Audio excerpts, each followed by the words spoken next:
Assalamualaikum warahmatullahi wabarakatuh.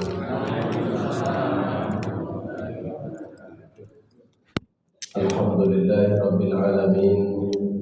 Wassalatu wassalamu ala asyrafil anbiya wal mursalin wa ala alihi wa sahbihi ajma'in. Puji syukur kita sampaikan kepada Allah atas limpahan rahmatnya kita dapat hadir subuh ini di subuh ke-14 bulan suci Ramadan tahun 1445.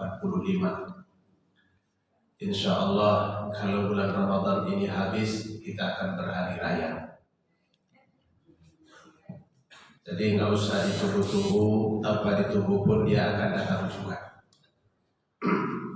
Salawat dan salam kepada Rasulullah Sallallahu Alaihi Wasallam. Allahumma salli ala Sayyidina Muhammad wa ala alihi wa sahbihi ajma'in. Bapak Ibu sekalian yang saya muliakan, di antara perkara penting yang harus dimiliki dalam ibadah adalah istiqamah. Istiqamah itu artinya teguh pendirian hingga tidak mudah berubah. Karena sesungguhnya setiap ibadah yang diperintahkan oleh Allah tujuannya adalah untuk membentuk karakter dan akhlak. Sedangkan karakter dan akhlak itu tidak mungkin terbentuk kecuali jika satu perbuatan itu dilakukan terus-menerus. Karena itu orang yang ahli dalam sepak bola itu main bolanya tidak sekali seminggu, tapi setiap hari. Pagi dia pegang bola, siang nyepak bola, malam pun main bola. Kalau bisa tidur juga dengan bola. Makanya dia menjadi ahli bola. Dokter spesialis tidak akan jadi dokter spesialis kalau dia hanya mengkaji satu bidang sekali saja. Tapi untuk menjadi spesialis itu dia mesti terus-menerus mengkaji. Maka spesialis tulang itu 7 tahun itu hanya membahas tulang saja. Tak ada yang lain dibahasnya. Tenggorokan tak dibahas, sakit mata tidak dia bahas. Yang dia bahas tulang. Maka jadilah dia spesialis tulang. Orang yang berdagang begitu juga akan menjadi ahli perdagangan kalau dia terus-menerus berdagang, tidak berhenti. Tapi kalau berhenti dan diulang kembali di masa-masa yang akan datang, itu bukan dagang, hanya mengisi waktu itu. Kalau kita lihat pedagang sukses itu, mulai dia buka, apapun tantangannya dia tetap buka, dan dia tidak akan pernah berhenti. Begitu juga lah sebetulnya yang dihendaki oleh Allah dalam ibadah. Bagaimana supaya muncul sikap teguh yang kita istilahkan dengan istiqamah. Makanya Allah lebih senang dengan amal ibadah yang sederhana yang akan dilakukan terus-menerus daripada amal besar tapi cuma sekali-kali dibuat. Lebih bagus sholat tahajud 2 rakaat setiap malam daripada 8 rakaat 3 witir tapi sekali sebulan.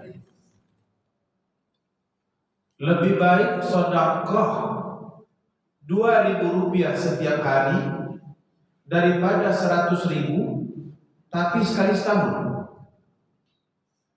Karena dengan selalu melakukan maka akan terbentuk karakter dan akhlak. Cuman kalau bab sedekah ini jika bisa biarlah besar walaupun tak ikhlas. Setuju tidak dengan kalimat ini? Jadi yang Bapak Ibu setuju yang mana? Biar kecil asal ikhlas. Itulah yang menyebabkan orang Indonesia ini selalu bersedekah kecil. Mengambing hitamkan ikhlas. Jadi ada suami mengeluarkan duit dari dompet, diambilnya 2.000. Padahal di dalam itu banyak. Kalau dilihat jumlahnya, yang merah ada, yang biru ada, yang hijau ada, yang pink, yang krim. Diambilnya yang abu-abu. Ditanya istri, kenapa cuma 2.000? Yang penting ikhlas. Sebegitu pentingkah ikhlas itu sehingga dia selalu jadi kambing hitam? Maka ada seorang penulis berkebangsaan Sumatera Barat, warga negara Sumatera Barat maksud saya, namanya Marah Adil. Dia marah-marah supaya tegak keadilan. Apa kata beliau? Orang Islam itu sebahagian terperangkap dengan kata-kata ikhlas dalam bersedekah, sehingga selalu menjadikan ikhlas itu sebab bersedekah kecil. Biar kecil asal ikhlas. Padahal katanya sudah saatnya kita berubah. Ditulisnya lah di situ, bersedekahlah besar walaupun tidak ikhlas. Saya ketika membaca, melihat judul buku beliau itu, ada rasa tidak nyamannya. Karena selama ini kita yang menyuruh orang lain untuk ikhlas. Sekarang beliau tulis buku bersedekahlah besar walaupun tidak ikhlas. Tapi gara-gara judul itulah akhirnya saya membeli buku dia. Saya baca, ternyata beliau melihat dari sisi lain. Kita selalu melihat dari manfaat sedekah yang kita dapat, tapi dia melihat dari manfaat sedekah yang orang dapat. Maka kalau kita selalu bersedekah kecil, yang penting ikhlas, itu manfaatnya untuk kita. Cuman yang kecil itu tak dapat dimanfaatkan orang lain. Sedekah 2.000 rupiah, apa yang dapat 2.000 rupiah itu sekarang? Bakwan pun 2.300. Kalau kita beli, terpaksa dia ibu-ibu itu memotong bakwan itu sedikit. Macam mana caranya? Artinya sedekah 2.000 itu tidak cukup untuk membuat satu orang anak kenyang. Kenyang pun tak cukup. Itu pun satu orang, karena cuma makan sedikit. Maka lebih baik, kata beliau, sedekah 1 juta tidak ikhlas, tapi dia bisa membuat kenyang, makan kenyang, mungkin sampai 50 anak dalam satu hari. Orang-orang yang terlalu lapar, yang sudah mau pingsan, itu bisa menjadi selamat gara-gara sedekah 10 sejuta yang tidak ikhlas itu. Mana lebih baik, sedekah kecil ikhlas atau sedekah besar tak ikhlas? Gimana Pak? Besar tapi ikhlas. Itu tuh yang payah tuh Pak. Tapi di sini insya Allah semua orang bersedekah besar dan ikhlas. Amin ya rabbal alamin.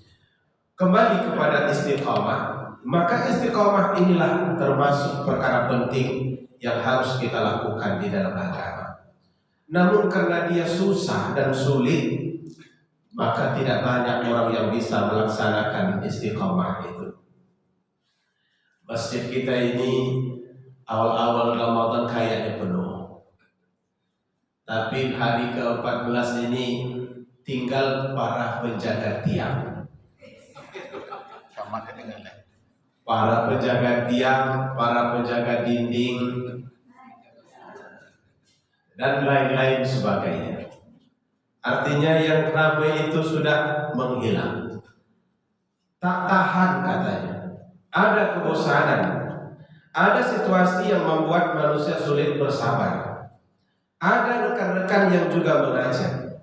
Maka sebab itu yang di dalam ini orang-orang yang tak berharap lagi beli baju baru, yang tidak berharap lagi membeli kue, yang tidak lagi berharap membeli sendal baru. Ini kelompok-kelompok orang ada, alhamdulillah. Tak ada, tak apa-apa. Maka dia datang dan bisa konsisten. Karena dia sulit, maka Allah juga memberikan dorongan dengan janji yang luar biasa. Apa kata Allah? Innal ladzina qalu rabbuna Allah tsumma istaqamu.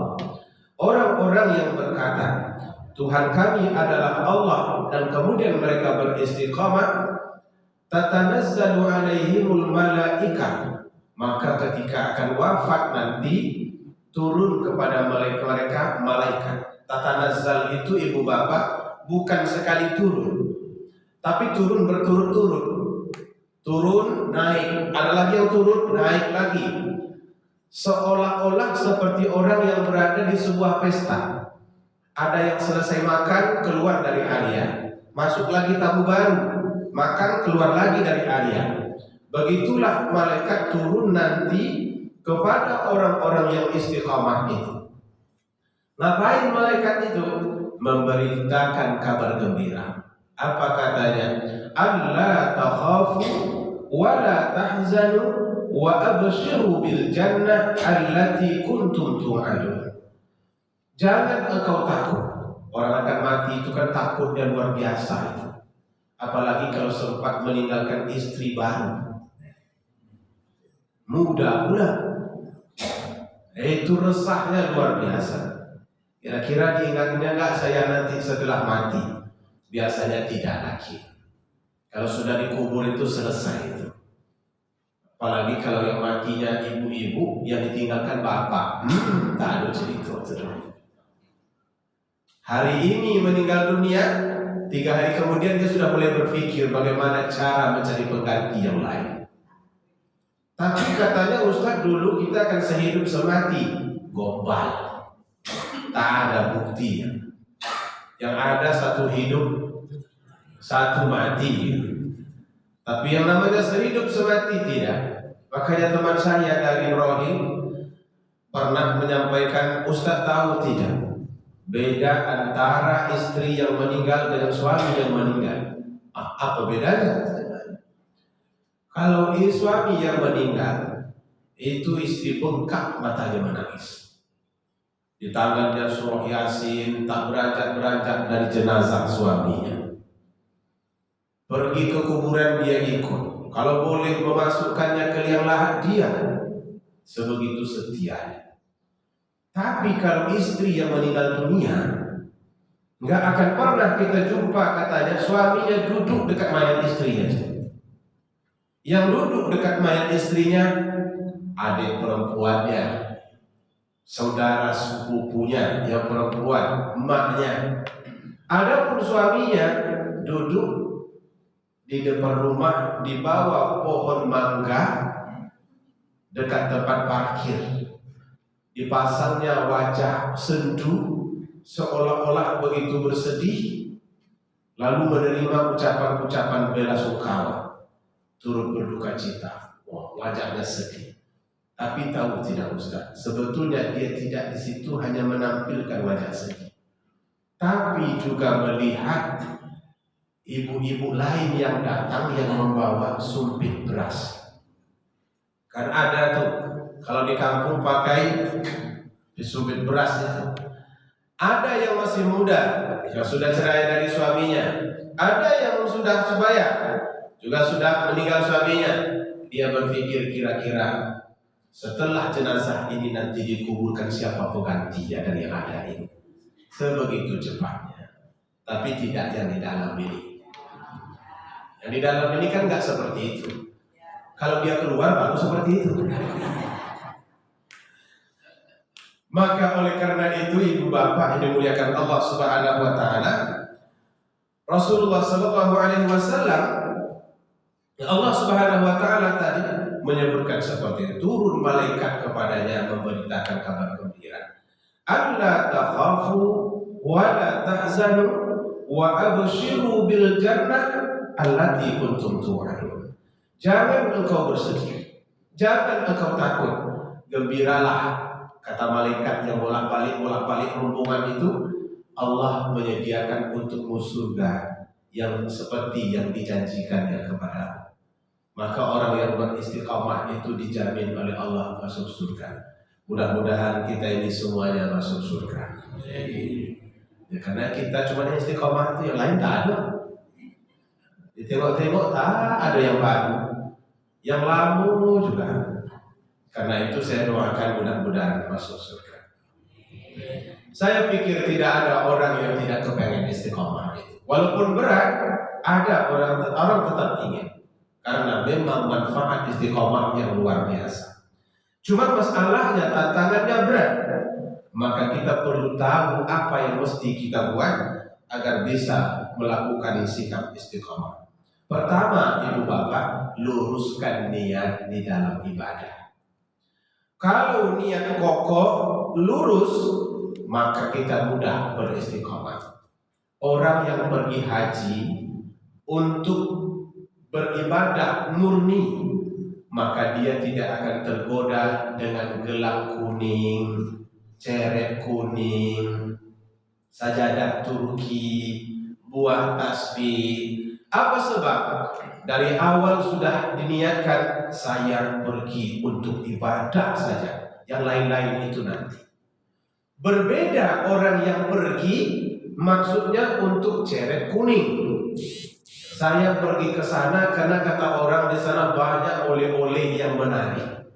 Maka begitu kapal terbang landing, matanya sudah kemana-mana mencari tempat membeli oleh-oleh. Di mana orang membeli oleh-oleh itu? Begitu parkir bus, nampak orang berjualan di jalan itu, matanya lebih tertarik ke situ, karena hatinya memang sudah tersetting untuk melihat itu semua. Nanti ketika beribadah, hari-harinya habis membeli, habis tawar-menawar dari satu kedai ke kedai yang lain. Hingga ibadah itu tidak dilakukannya, karena bukan itu motif asalnya. Itu sebabnya ibu bapak, motivasi awal itu akan sangat menentukan keistiqomahan kita. Memasuki bulan suci Ramadan, ada orang berpikir, ini mungkin Ramadan terakhir bagi saya. Saya akan mengisinya semaksimal mungkin. Karena sudah settingan hatinya begitu, maka dia tidak akan meninggalkan tempat sholatnya. Dia tidak akan membuang waktunya. Dia akan memanfaatkan seluruh potensi yang ada padanya. Sedekah dilakukan, bacaan Al-Quran dibuat, sholat malam dibuat. Dia selalu hadir ketika tarawih, bahkan lebih cepat daripada imamnya. Yang azan dia, yang qamat dia, yang imam dia, yang makmum dia juga. Rupanya cuma dia sendiri yang ada di situ, tak ada orang lain. Tapi kalau orang berpikir bahwa bulan Ramadan ini apa? Ya udah, ini hari besar umat Islam. Dia tidak punya rencana apa-apa. Maka hanya sekedar ikut merayakan, merasakan, dan kemudian tidak terlalu fokus dia dengan nilai. Maka biasanya dia akan meninggalkan sesuatu yang bernilai hanya untuk merayakan sesuatu yang dirasa. Ketika sudah senang ya sudah. Tapi dia tidak lagi ikut berjamaah, tidak lagi dia ikut tarawih, tak lagi ikut melakukan hal-hal lain, apalagi baca Al-Quran. Disitulah pentingnya niat itu kokoh, ibu bapak. Maka apapun yang kita kerjakan dalam hidup ini, kokohkan dulu dari niat. Kalau niat sudah kokoh, kata Nabi, innamal a'malu binniyat wa innamal likulli imri'in ma nawa. Setiap orang, setiap amal ibadah, perbuatan tergantung kepada niatnya, dan setiap orang hanya akan mendapatkan apa yang ia niatkan. Saya haji dulu tahun 2000. Haji itu haji hutang, karena pergi dengan hutang. Maka kalau biasanya orang Indonesia menulis H di pangkal nama, H saya itu 2. Haji hutang, H. Nanti kalau ada orang menulis 2, kenapa Ustaz ini jadi 2 belahannya? Itu karena haji hutang. Dan yang berhutang pergi haji, tulis juga seperti itu, biar saya tidak sendiri. Saya haji tahun 2000. Kerja saya mendorong orang sakit karena membayar hutang. Jadi setelah selesai sholat maghrib, saya belilah makanan. Duduk saya di belakang Hotel Hilton yang ada sekarang itu, mengambil posisi dekat tangga dan ada tiang di sini. Mau makan itu terganggu pandangan mata saya. Ada sepasang manusia yang hanya jarak lebih kurang 5 meter dari saya, pegang-pegangan tangan. Yang saya lihat laki-lakinya Arab, tapi perempuannya pakai telekung. Di dunia ini yang pakai telekung itu cuma orang Asia. Hati saya tidak senyaman. Ingin, itulah kita ini. Kalau sudah nampak yang tidak enak itu kita kepengen detil. Maka saya perhatikan, rupanya gelangnya nampak merah putih. Orang Indonesia ternyata. Karena mungkin tak nyaman, dia masih berada di situ. Saya pun juga berkomitmen, saya tidak akan beranjak dari sini sampai dua orang ini berdiri. Maka saya bukalah makanan saya menghadap mereka. Saya makan juga, tapi saya perhatikan mereka. Akhirnya mungkin karena dia tidak nyaman, berdirilah beliau. Ternyata memang benar orang Indonesia. Dalam hati betapa malangnya pergi begini. Dia bayar mahal. Kalau cuma tujuannya untuk mengenal orang Arab, nggak perlu ke Mekah. Tuh banyak di Jakarta. Mau Arab asli ada, Arab Badui juga ada.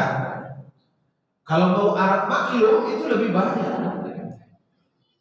Tapi sayang kalau niatnya itu hanya untuk mengenal orang Arab.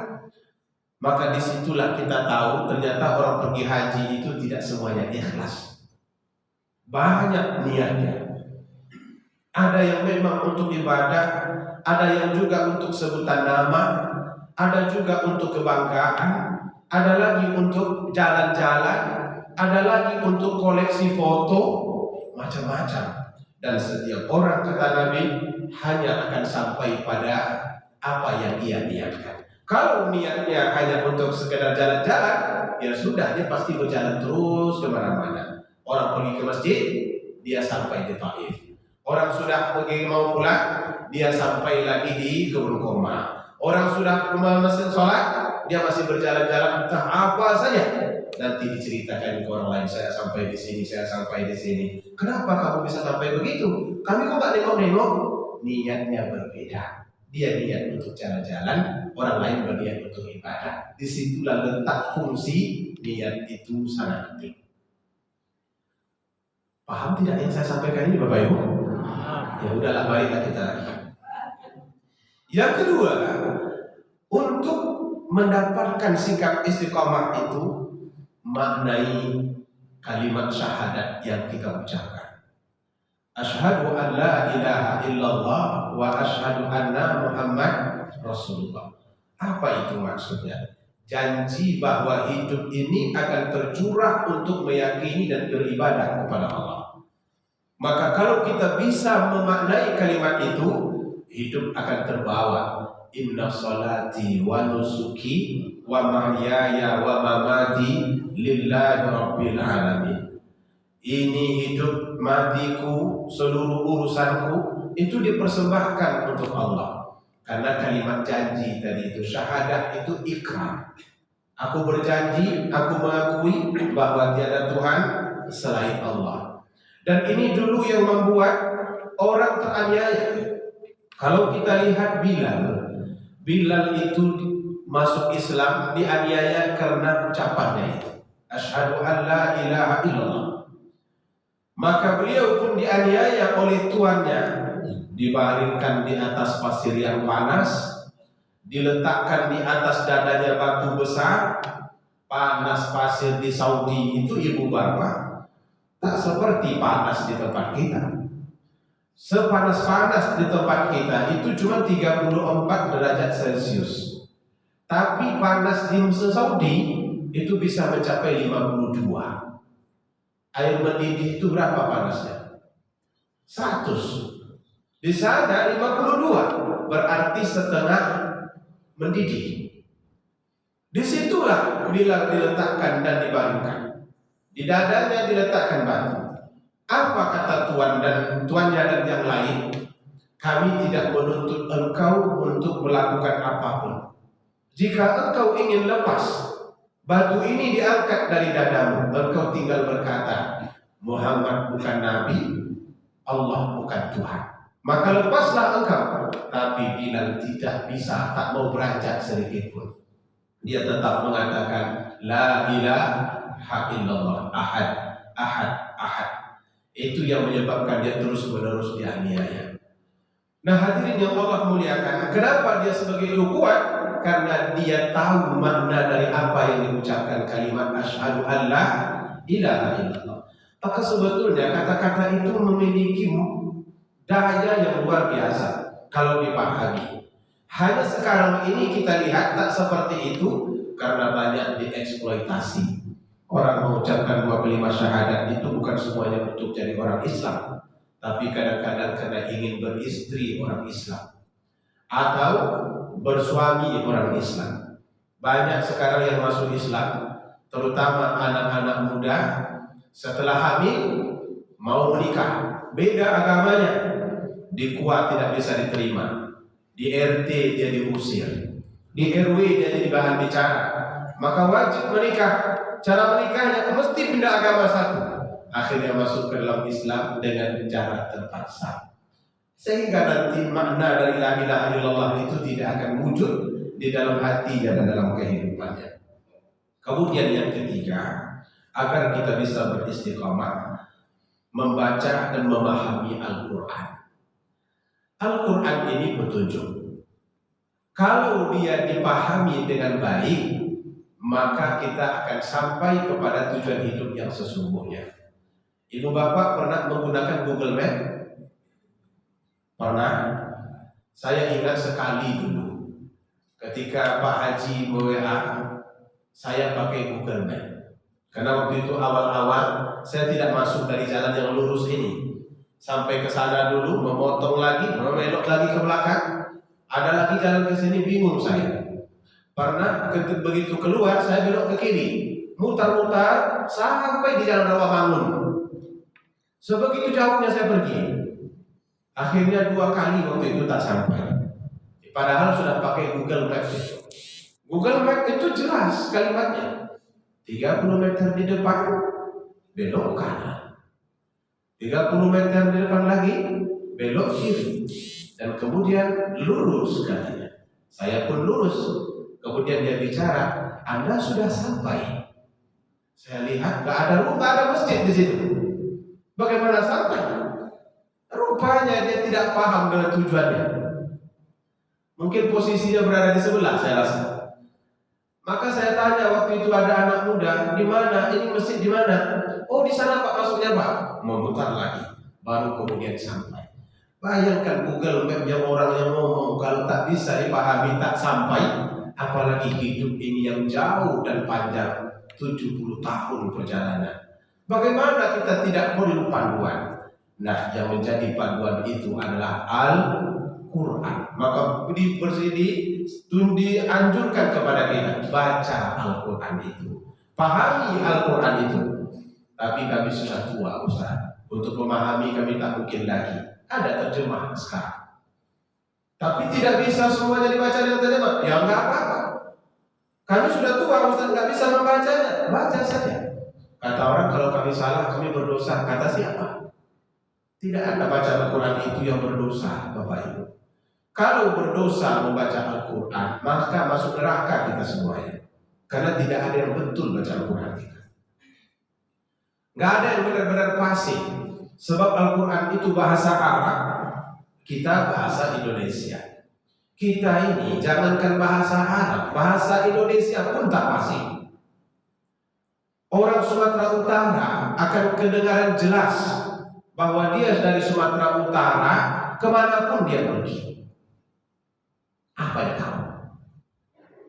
Tidak seperti itu, kan jelas. Orang Jawa juga begitu, bahasa Indonesia sudah lama di Minang, Jawanya masih tetap nampak. Sapananya Ampoko, apa katanya? Arab orang Jawa. Tapi sekarang saya pindah ke Minang, tak jelas lagi Jawa saya. Tetap ada Jawanya. Itu bahasa Indonesia, apalagi bahasa Arab. Maka jangan heran kalau di dalam membaca itu selalu ada streng-streng tertentu yang membawa lahjah daerah. Orang Aceh menyebut huruf ta, te. Siratal ladzina an'amta alaihim Padahal humakhraj ta itu antara ujung lidah dan pangkal gigi. Ta. Orang Medan begitu juga. Ijazah. Nasrullahi wal fath. Kapan pula Allah menurunkan ijazah? Orang Sumatera Barat bagian timur macam orang Aceh. Orang Melayu siratan ladina am'am. Sirah. Yang dahsyat itu orang Jawa. Orang Jawa itu kalau baca Al-Quran lagunya lagu Jawa, strengnya streng Jawa. Al-Fatihah. Ada orang Jawa di sini? Enggak ada. Tutup saja mata dulu. Jangan marah-marah dulu. Nanti ada penyelesaiannya ada. Ini ceramah belum selesai Bapak Ibu. Alhamdulillah Rabbil Alamin. Itu kan nggak pernah dilihat dalam Al-Quran. Tetapi itu hanya dalam proses. Kenyataannya setelah belajar, banyak orang Aceh itu bagus-bagus bacaannya. Hebat-hebat mereka itu. Orang Sumatera Utara, ini masjid kita di Pekanbaru ini, kalau ada anak-anak muda yang ditinggal di situ, itu Sumatera Utara semuanya itu. Jadi imam masjid di Pekanbaru. Artinya orang Sumatera Utara itu hebat-hebat. Orang Sumatera Barat mantap-mantap. Orang Melayu nggak kalah. Ini Melayu nih. Imam kita tadi Imam Melayu tuh.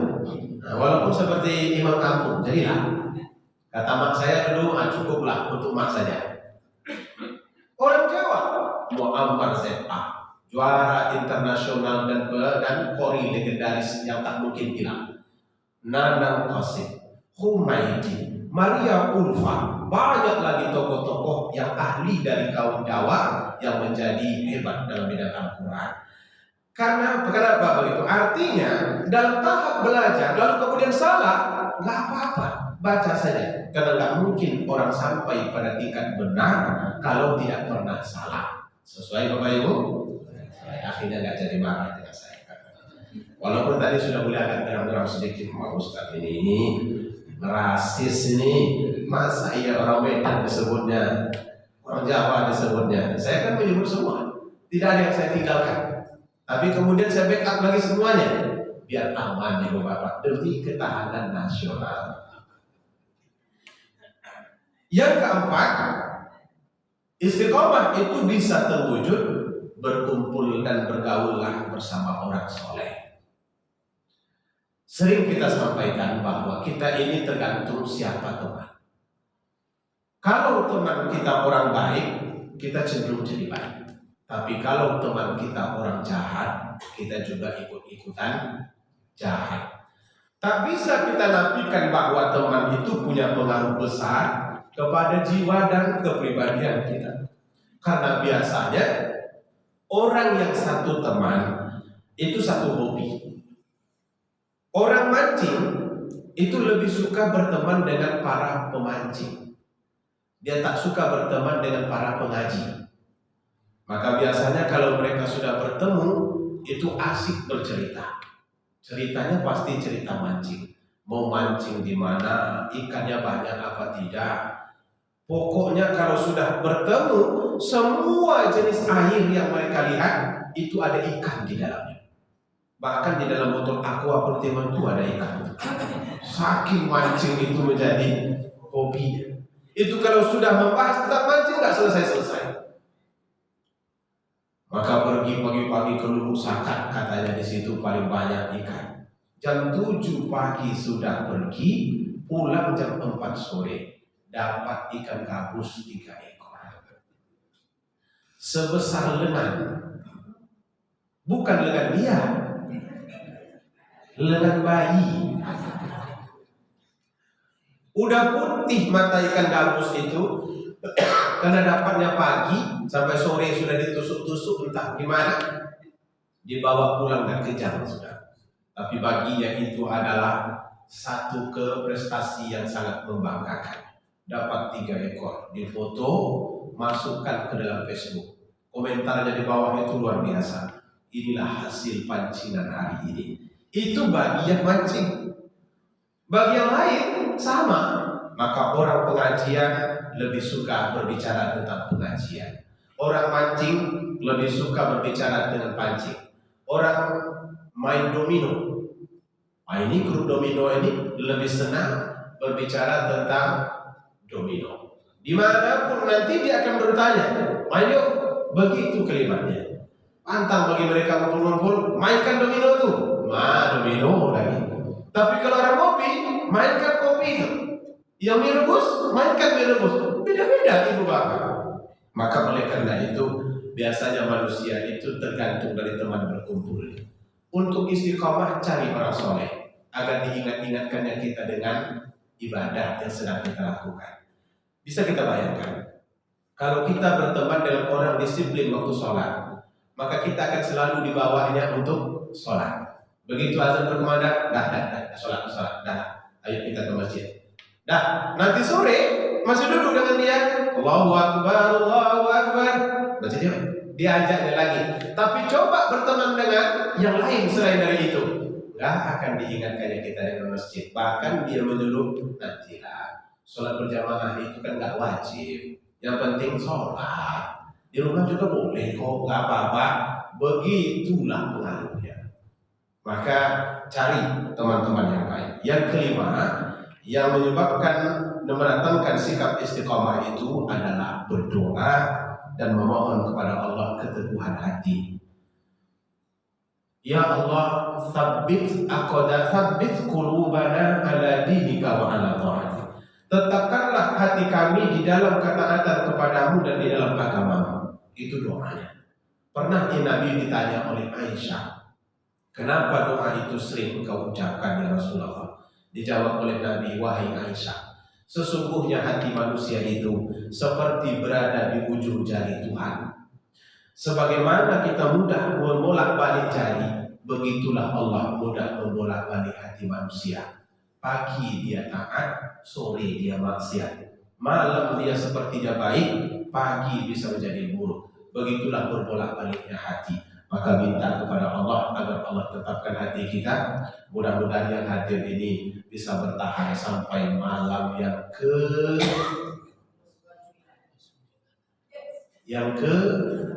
malam terakhir. Apakah 29 atau 39 tahun lagi? Pokoknya sampai malam terakhir kita berada di tempat ini. Sesuai ibu bapak? Artinya jangan hanya Ramadan ini saja. Kalau 2 sampai 29 cuma doanya, begitu selesai Ramadan berarti selesai pula acara kita.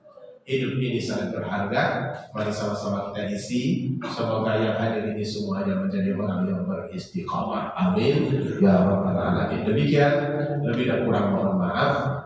Sama-sama kita tutup dengan membacakan Alhamdulillahirabbil alamin dan doa kafaratul majelis. Subhanakallahumma wa bihamdika asyhadu an la ilaha illa anta astaghfiruka wa atubu ilaik. Wassalamualaikum warahmatullahi wabarakatuh.